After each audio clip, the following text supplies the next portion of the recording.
Hi.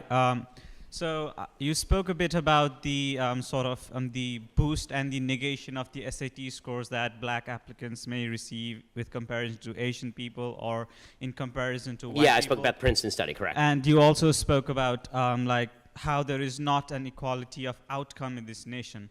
So with regard to this... No, there is inequality of outcome. Yeah. There's no inequality of opportunity, yes. Yes. In the sense that there's no government obstacles. They're inequality, just to clarify before you finish the question, I promise, I'll let you finish. When I say there's no inequalities of opportunity, I obviously don't mean that we are all equally situated. I will never be an NBA basketball player. It's never going to happen.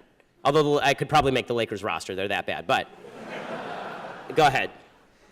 Given that you contend that there is an equality of opportunity in this nation, do you think it is right for the government to pursue, or like for federal cases to say that in some cases policies like affirmative action targeting certain ethnic groups are correct, and doing this, does it acknowledge white privilege, or do we should just leave this sort of policies totally out even though there is inequality of outcome?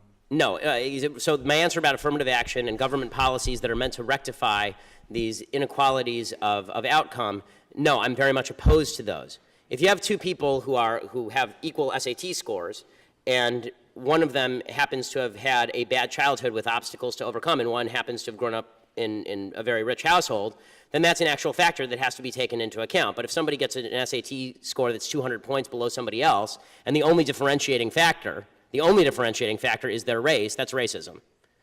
I mean, I remember a few years back, there was a story in the Wall Street Journal about an Asian kid who got like a 1510 on his SATs when it was out of 1600, and he grew up extremely poor, single mother, it was a rough neighborhood, so he had to study in his closet for fear of gunshots and all this stuff, and he applied to Yale, didn't get in, and he didn't get in because he was Asian. If he'd been black, he would have gotten in. I mean, that sort of stuff is just racism, pure and simple.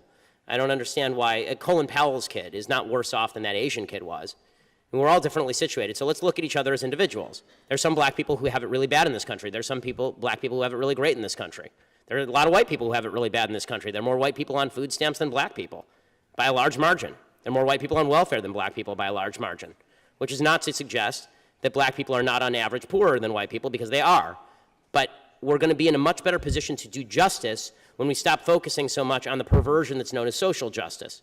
Social justice stands in direct contravention and opposition to justice. Justice is about you take action, you get what you deserve. Social justice is about you take action, and we may or may not give you what you deserve based on what we think your social group deserves. And that's evil. That really is. I mean, the idea that we're going to not judge the individual, we're instead going to judge what is most apropos for society based on the group to which you belong, and in some cases to which we arbitrarily place you, that's actually evil.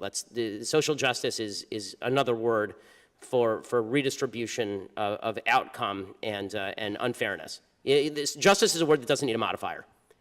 Like the word good doesn't need a modifier. Justice doesn't need a modifier. You add social to it, you're detracting from the original word.